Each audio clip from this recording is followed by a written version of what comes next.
Hey guys, welcome back to Steel City Sports. So today we're going to be breaking down every game from Week 7 in the NFL. So I had another good week. Last week I went 13-1 with my picks.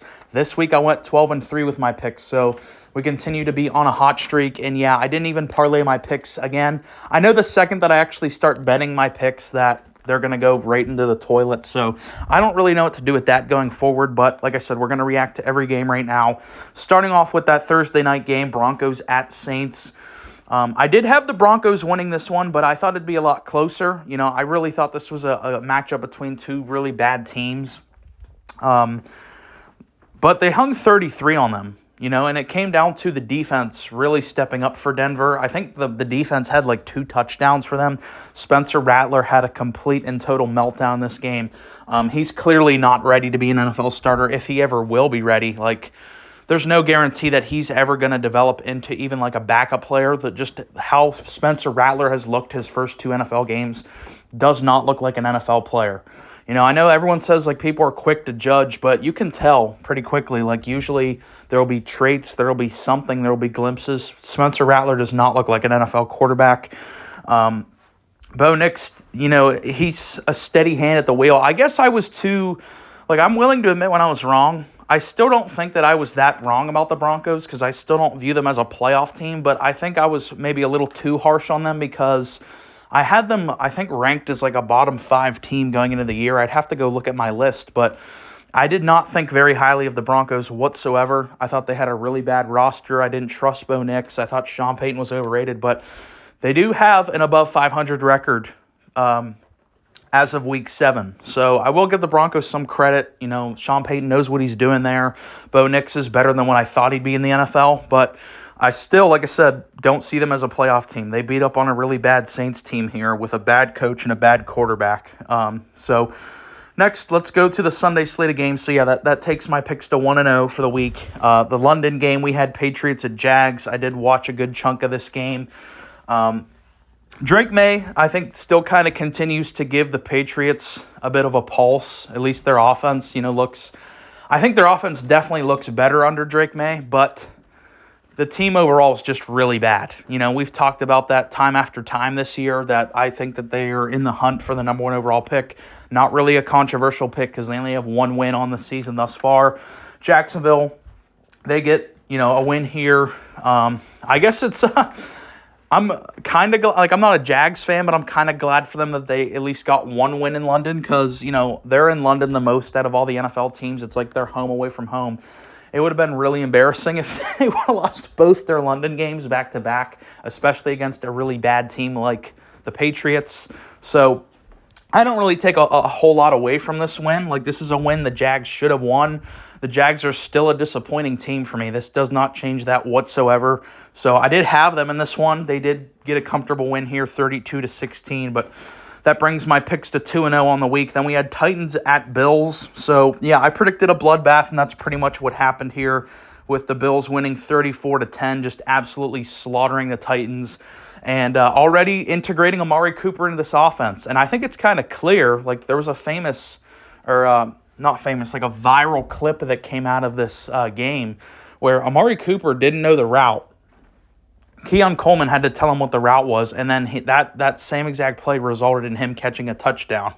So that just kind of shows you the difference maker of Amari Cooper. He's still not fully integrated in this offense. He still doesn't know the entire playbook, yet he's out there making plays because that's the type of player Amari Cooper is.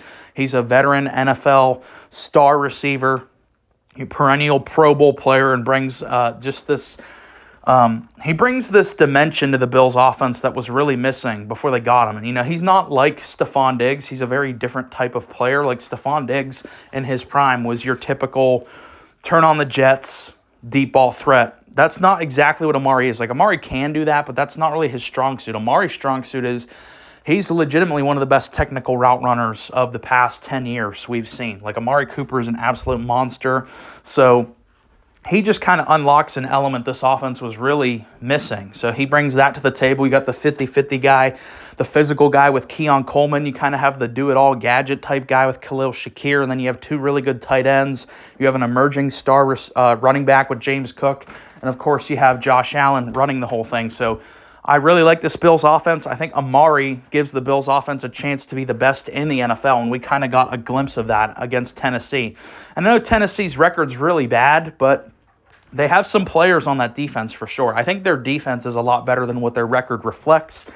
But yeah, the Bills get a nice win here, just crushing the Titans at home. And this is kind of them. Like I talked about this in my predictions about the Bills, is like in years prior, they used to just absolutely crush the bad teams. Like they would fucking curb stomp the really bad teams in years prior. That was something that was kind of missing last season, and that's why I thought that their window was kind of closing, because their team just didn't look anywhere near as dominant.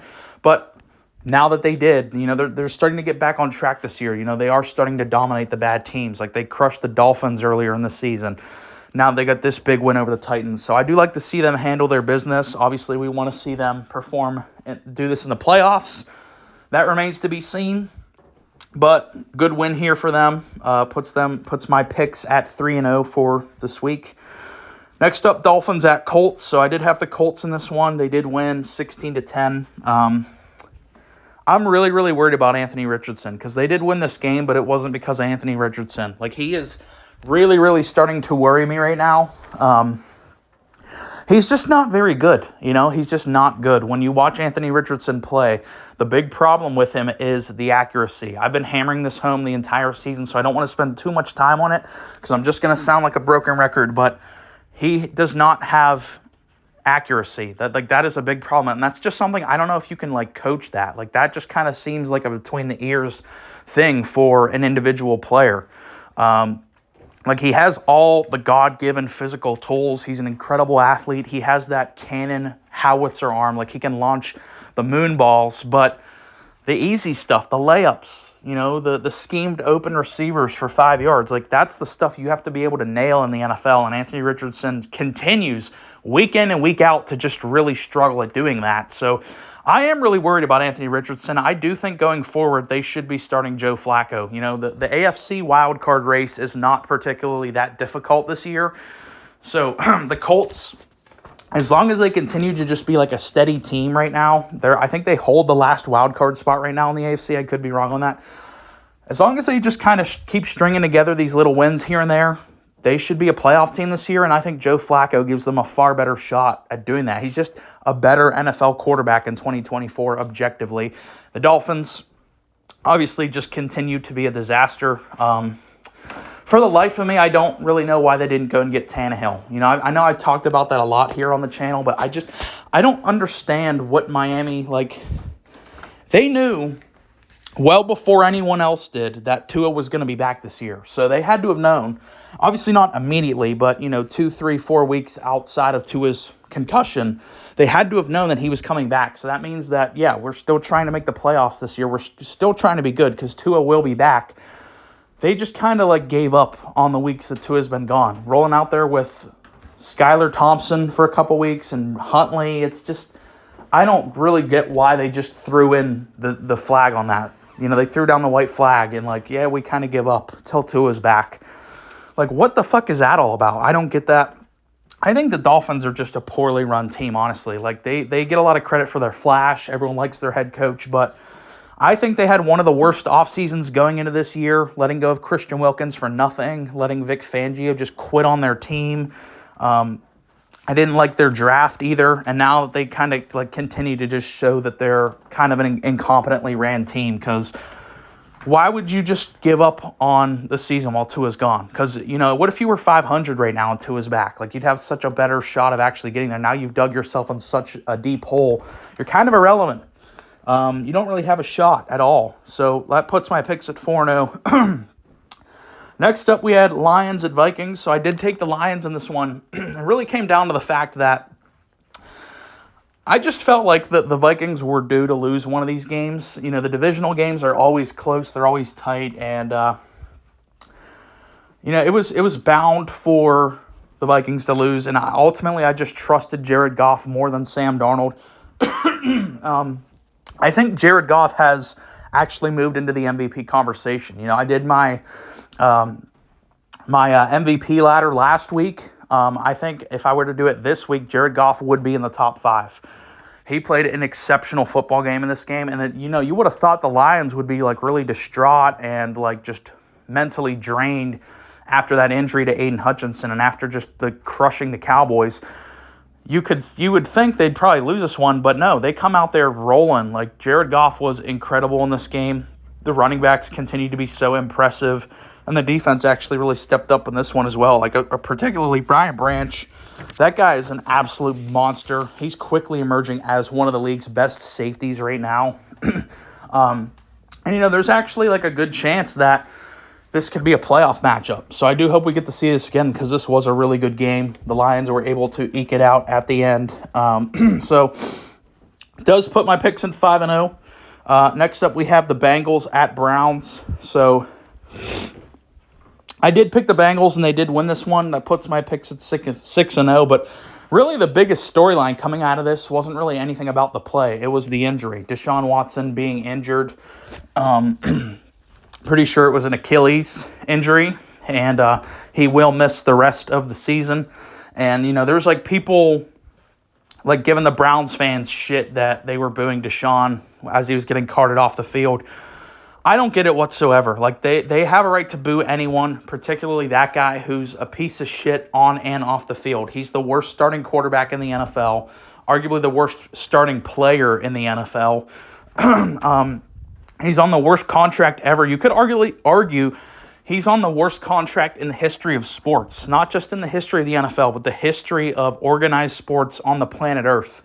That's probably the worst contract ever, based on how bad he is as a player and bad he is as a human off the field. So the Browns fans booing that, I'm sure a lot of it was directed at Deshaun, but I think a lot of it honestly was directed at the owner. Just as like a fuck you to the owner. Like, what have you done to our team? I think that's more so what it was like for the Browns fans booing him. But the silver lining for the Browns, I guess, is that you're going to get a really high pick this upcoming year. It just depends on one of these quarterback prospects going to play for you. I wouldn't. If I'm Shedeur, if I'm Cam Ward, if I'm any of those top, quarterback prospects, I'm pulling an Eli when it comes to the Browns. I ain't picking up the fucking phone. I ain't going to that mess. And going forward, Deshaun's cap hit for the next 2 seasons, whether he plays for them or not, is $73 million. So I don't know. We've talked about it ad nauseum on this channel, how big of a dumpster fire they are. So this just really is the ultimate culmination of that. Really highlights how big of a mess the Browns really are as a franchise. The Bengals continue their winning streak. They started off the year, 0-4, and now I think they've won 3 straight games. So, I've always talked about this with the Bengals. Or no, they're not on a 3-game win streak because they lost to Baltimore not long ago. I don't know what I'm talking about. I don't know. I was one of the people saying early on, I'm not writing the Bengals off because they always get off the slow starts. So, to me, I think the Bengals, especially like we just said, like the AFC wildcard race is not that stacked right now. It's kind of wide open. I think the Bengals, they keep just stringing together these wins. And you got to remember, they're on a last place schedule. So their schedule isn't that difficult. So even though I have problems with the Bengals, their defense is really bad. Burrow and Chase give you a shot to win any game. And T. Higgins. T. Higgins was fucking unstoppable in this game against the Cleveland Browns. So the Bengals, there's a reason I didn't write them off. I think that they are still very live to be a wild card team this year. Next up, we have the first game of the week that I got wrong, and that was Texans at Packers. So I picked the Texans. The Packers won 24-22. It really comes down to C.J. Stroud. I think this game really hurt, like very, very severely damaged C.J. Stroud's chances of winning MVP this year. You cannot have that type of a performance. Like, it's one thing to have a bad game. This was probably the worst game of his pro career, C.J. Stroud. I mean, he had under 50% completion percentage. He had only 86 passing yards. 86 passing yards. That's it. No touchdowns. Really did nothing in this game. Like, the fact, like, that's completely unacceptable. For CJ, depending on who you ask, people will say he's either a top 10 quarterback or a top 5 quarterback. I tend to be more in the top 5 camp. I think very highly of CJ Stroud. It is absolutely unacceptable for you to play that way in a big game against a good team.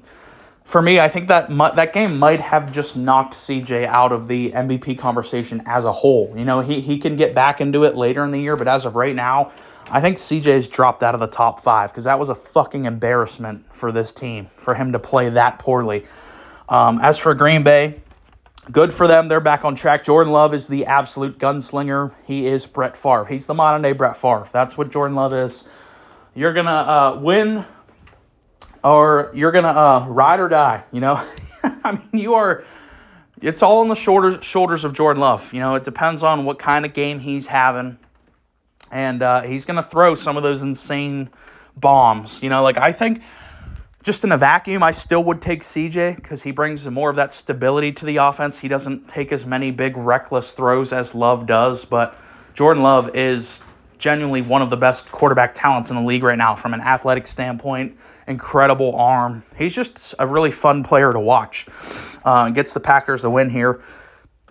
Next up, I had another loss, Seahawks at Falcons. I did go with Atlanta in this one because a couple reasons. I thought that they had a more consistent game plan, particularly on offense. I thought that they had I thought their offense really had a better identity, like a more defined identity. They knew what they were. It was like Kirk Cousins is going to be the absolute distributor here. He's going to be just throwing the rock around, whereas the Seahawks, it's like you didn't really know what you were getting from their offense on a game-to-game basis. Like some games they'd be pounding the rock. Some games they would have Geno try to be Superman. Some games it'd be more balanced. It was like I don't really know what Seattle's doing. I don't think Ryan Grubb really knows what he's doing right now because their attack on offense would just be so wildly inconsistent. But really good in this one, obviously. I mean, Kenneth Walker had a pretty good game. Geno Smith, they didn't ask him to do a whole lot, and that's what we talked about, why they lost to the 49ers. They asked Geno Smith to do way too much. They had him throw the ball 52 times. They had him do the opposite of that. They had him throw for half that, 28 times in this game. That's a much more easy, repeatable recipe to win football games for Geno, and he played really well in this game. Kirk Cousins did not play well in this game. He had 2 interceptions.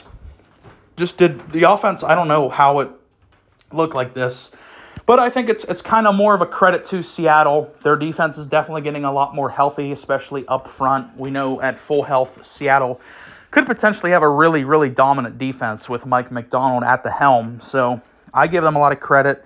That puts my picks at 6-2. Next up, we had the Eagles at Giants. So Philly did win this one 28-3. They absolutely crushed the Giants in this game. I did go with the Eagles in this one, definitely, but I was kind of hesitant on it because of a couple different factors. They weren't playing that great. They squeaked out a win against the worst team in the league last week at home, the Browns. And then going into this week, I just didn't have a whole lot of confidence for them. Like I felt like their momentum was bad. Sirianni's in the midst of a mental breakdown. I still went with them because I like their roster so much, but I wasn't confident in it. Well, boy, was I wrong, because this was an absolute avalanche from the Philadelphia Eagles, particularly Saquon Barkley, who had, I can't remember his exact stat line, but he had over 170 rushing yards. I think he had 2 TDs, I'm pretty sure. Jalen Hurts had a pretty good game as well. And Daniel Jones actually got benched in this game. And you had Brian Daboll saying, after the game, Malik Neighbors was open on basically every play. So that's probably why Daniel Jones got benched, is because Malik Neighbors is always open. You got to just throw him the ball. I don't care if the offensive plan from the Giants is literally every single play, let's just throw the ball to Malik Neighbors, because he's that good. But yeah, I still don't take a whole lot away from this for the Eagles. You should be doing this. This is kind of the expectation for this team. All these Eagles players and former players and Sirianni are acting is that enough for you? Did we do enough in this one? It's you played the fucking Giants, dude. You're supposed to do this. You have a fucking Pro Bowl team on offense. This is what you're supposed to be doing to teams. This is what you should have done to Cleveland last week. This is what you should be doing to the Giants. So they are a frustrating team because they have a frustrating guy running the table with Sirianni. I think he's a fucking clown. I like I said, he's very quickly becoming the public enemy number 1 on this channel, just like Brandon Staley was last year. I don't know. As long as they win games, he's going to stay around. So a part of me, even though I do like Jalen a lot, a part of me does kind of hope they just go on a losing streak so they can fire that fucking moron. But the Eagles are, they did win this one. That puts my picks at 7-2. Next up, we had Panthers at Commanders. I think everyone had Commanders winning this one, and they absolutely just fucking bludgeoned the Panthers 40-7. Jane Daniels even got hurt in this game, so they were crushing them with Marcus Mariota out there. So you got to give Cliff Kingsbury a lot of credit as well for how potent this offense has looked. I don't know the severity of Jane Daniels' injury going forward. Now, from what I've heard initially, it doesn't sound that serious. Like maybe he could miss a game is what I heard. But we're obviously really hoping that he doesn't miss any time because he's quickly becoming one of the best players in the league. So really hope there's nothing serious there. But the Commanders here, not really a big surprise that they are crushing arguably the worst team in the league with Carolina. It's just the impressive part is the fact that what they did with Jaden off the field with Marcus Mariota. So I do give Cliff Kingsbury a lot of credit on that part. Next up, we had Raiders at Rams. I did pick the Rams. The Rams won 20-15. It really came down to, I just said the Raiders are a fucking disaster. They're a bottom 5 team in the NFL right now. If I had to just off the top of my head think who are the worst teams in the NFL right now, I would say probably the Browns, the Patriots, the Panthers, maybe you'd throw like the Jags in there based on their start. But I think the Raiders are arguably in the bottom 5. Like they are a fucking dumpster fire. They just traded away their by far best player of their offense with Devontae Adams. Like they're a train wreck. And like I said after the Devontae trade, I would trade any productive player on this team not named Brock Bowers. I would have a complete and total fire sale of this Raiders team. It's just not good enough. There's no reason to have a Max Crosby on this team. He's legit one of the biggest difference makers in the NFL. There's no point in having him on this team. Like, I would trade him in a heartbeat. It's like, yeah, it sucks to lose a player like that, but when your team is so far away from being an actual like contender or even sniffing a wild card spot, there's no point of having a player of that caliber on your team. I would trade him away. There's been rumors him linked to Detroit. If I think that's a mutually beneficial trade, I'd do that in a heartbeat for both sides. So hoping to see him get moved before the deadline. And the Raiders are going to self-implode. If I'm running the team, I'd fire Antonio Pierce. Like, I would have never hired Antonio Pierce. Always thought that was a bad hire. It was an impulse hire.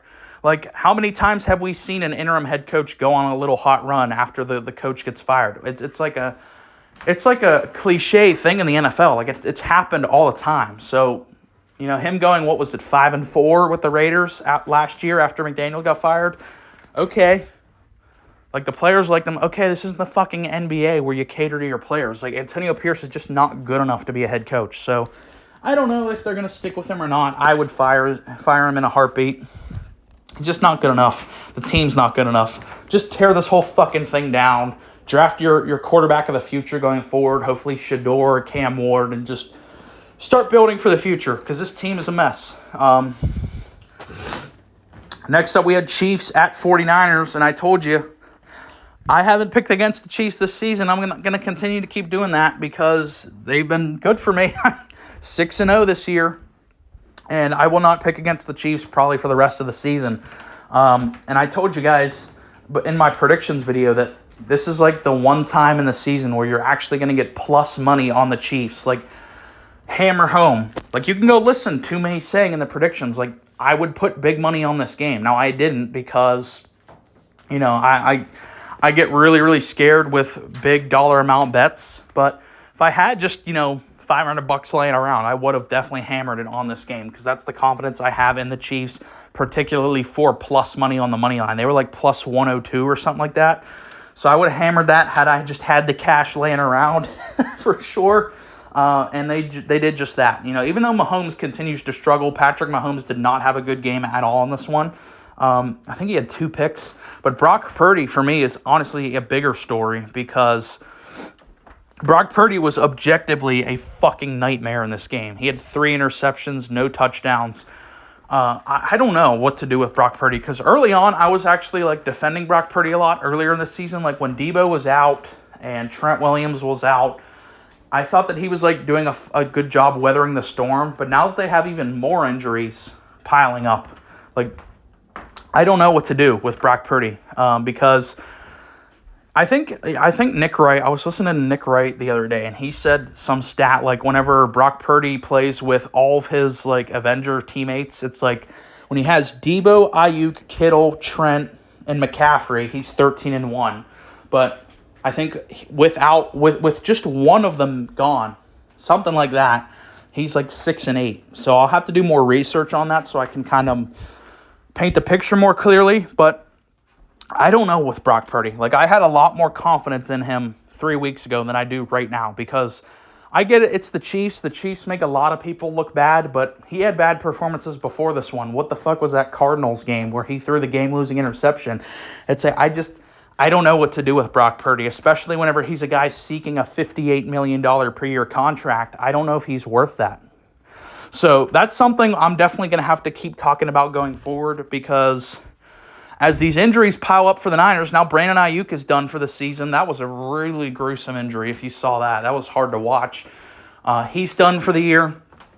We're going to have to see if Brock Purdy can carry this team because that's always been the big question mark with him is he's surrounded with a bunch of guys. Like, he's just a system QB. You know, the Brock Purdy deniers are actually looking pretty good right now. Whenever earlier in the year, I was starting to bash on the Brock Purdy deniers. Like, I don't know what to do with him. So we're going to have to just keep monitoring him week by week. By the end of the year, we will know if he's worth that contract. Where are we at? So I did move to 10-2 on that one, picking the Chiefs. And then we have, of course, Sunday Night Football, my favorite game of the week, Jets at Steelers. How about Steelers? I mean, the Steelers just continue to be such an emotional roller coaster. You know, I was so against the move of benching Justin Fields because I felt like he had done his job fine. Like, he had 10 total touchdowns, just one turnover or one interception, 2 total turnovers. I was like, he's doing his job very well. Like, he's doing it perfectly. Not perfectly, but like he's doing what the team needs. He brought an element to this team that we just didn't have with his legs. The team was 4-2. I was like, it just felt random. I was like, why now? Like, I could get it if the team was losing and we just looked shitty, but we were 4-2. I was like, why now? Especially coming off a game where we just put up 32 against the Raiders. I was like, why is now the time where we're benching him? But sometimes you just got to trust Mike Tomlin because this was a very bold move by Mike Tomlin because had they lost this game, he would look like a fucking idiot right now. But they didn't lose this game. They fucking crushed a bad Jets team and in prime time with like 50 million people watching.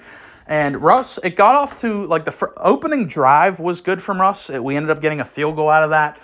But then like after that, it took a while before the offense started to actually like pick up because after that first opening drive, we got a field goal. There were a lot of rough throws from Russ where he was just like under and overthrowing guys. His accuracy looked really bad, particularly like in the middle of the field. But that second half came around and Russell Wilson was really, really good in this game. I mean, he completely unlocked an element. Like we talked about that just a second ago, how Fields unlocked an element of this game, unlocked an element of this offense that we hadn't had with his legs.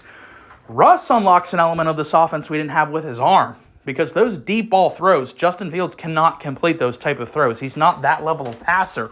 So Russell Wilson has his shortcomings. It's definitely a trade-off with Justin Fields, but if he's able to unlock George Pickens, I think that outweighs anything that Justin Fields can do at the quarterback position. And not only did he unlock George Pickens in this game, but it also opens up the running game because, you know, the offense is nowhere near as predictable now. Like, if there is that deep ball threat to Pickens, you can no longer just have one DB on George Pickens. You got to go throw 2 on them and, spread around the defense. And you can't stack the box as much now, so that opens up the run game for Najee and Jaylen Warren. So it's only one game. I don't want to overreact too much, but I haven't seen a Steelers offense look like that since Big Ben. I have not seen that. We have not seen a performance like that. We saw like glimpses of it with Mason Rudolph the last 3 games last year, but that looked really good. And if Russ can play like that, It's not like he was perfect. Like I said, he had some really bad throws, particularly over the middle, but outside the numbers, I need more of that. Sign me up for that. I'm fully on board with the Russell Wilson experiment. Next week, we got the Giants on Monday Night Football, another primetime game, so I am really excited about this team. This feels like the best defense we've had in a while, too. Like, this might be the best defense of the T.J. Watt era, and the biggest thing is the linebackers. That is something that we were, depleted at last year. We had to call, who was it? I can't even remember his name now. I think it was Miles Jack. We had to call. He was literally retired for the entire 2023 season last year. The playoff game rolled around against Buffalo. We literally didn't have, active linebackers on our team. So, hey, Miles Jack, you want to come play a playoff game for us against the Bills? He showed up for it. He did in person, but in terms of his play, he didn't show up because he was fucking dreadful in that game. So our linebackers were a massive, massive problem last year. Well, that's no longer the case. The addition of Patrick Queen, game changer. The rookie Peyton Wilson, really good. Landon Roberts. The D-line, of course, Cam Hayward, Larry Ogunjobi, T.J. Watt flying around, and then the secondary is impeccable. Minkah Fitzpatrick back fully healthy. Deshaun Elliott is the best safety we've had alongside Minkah Fitzpatrick. Joey Porter Jr. is coming along as a true number one corner in this league. This defense is for real. It's legit. And it completely shut down Davante Adams. Davante did nothing in this game. They spoiled the debut of Davante with the Jets. And as for the Jets as a whole, I really think that this game just highlighted their biggest problem. Their biggest problem is Aaron Rodgers. That is undeniable. When you look at this game, everyone who supports Aaron and Aaron himself, they're going to point the fingers at, oh, the coaching sucks. Oh, the defense sucks. No, if you watch this game, Aaron was particularly the reason. He had 2 picks in this game. I know one of them wasn't really his fault because it bobbled up in the air, but he was just not good in this game, and he hasn't really been good at all this entire season. So I just think it gets back to what I was saying going into this year. I think everyone was kind of expecting an elite level of Aaron Rodgers to come into the season. How? I don't get how anyone could have had that expectation. The last time we saw Aaron Rodgers play a fully healthy season prior to this year was in Green Bay in 2022. He was mediocre in every statistical category. You advance his age by 2 years and throw on that injury, and people thought he was going to be elite? How? How the fuck could you have that opinion? And that's something that I harped on the entire offseason. Guys, Aaron Rodgers is 40 years old. The last time we saw him, he was bad, and he's off that gruesome injury. How the fuck is this a winning recipe? And it's not been. They're 2-5.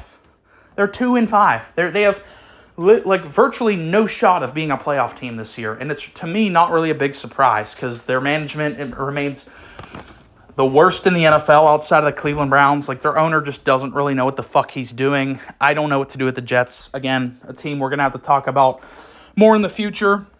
But for now, really, really happy for my Steelers hanging up 37. I can't tell you the last time we even came close to 37. Actually, I can because we put up 32 against the Raiders. But this is a night and day team from last year in terms of the offense. Fields and Wilson really have changed this offense around because last year with Trubisky and Pickett and Mason Rudolph, it was just a very methodical, slow, one-dimensional. But now Fields, we said he brought that dimension with his legs that we like. Wilson brings that deep ball ability that we like. So I like both of them right now. I would obviously lean more towards Wilson because of how he had George Pickens looking, how he opened up the run game. But great win for the Steelers here. That puts my week record at 11-2. Going into Monday Night Football, we have Ravens at Bucks. I did pick the Ravens in this one, and there's a reason why Lamar Jackson is on the screen right now, why he is the thumbnail for this week, because he's moved into the favorite for MVP based off how he played in this Tampa game. And now, if you watched my MVP rankings before this week, as of week 6, I already had Lamar Jackson at number 1. This game just added to that, because Lamar Jackson had 5 passing touchdowns in this game. 5.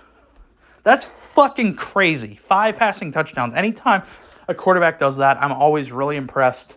He did that. Derrick Henry continues to be the best running back in football. I think he's now on a 7-game streak of having a touchdown.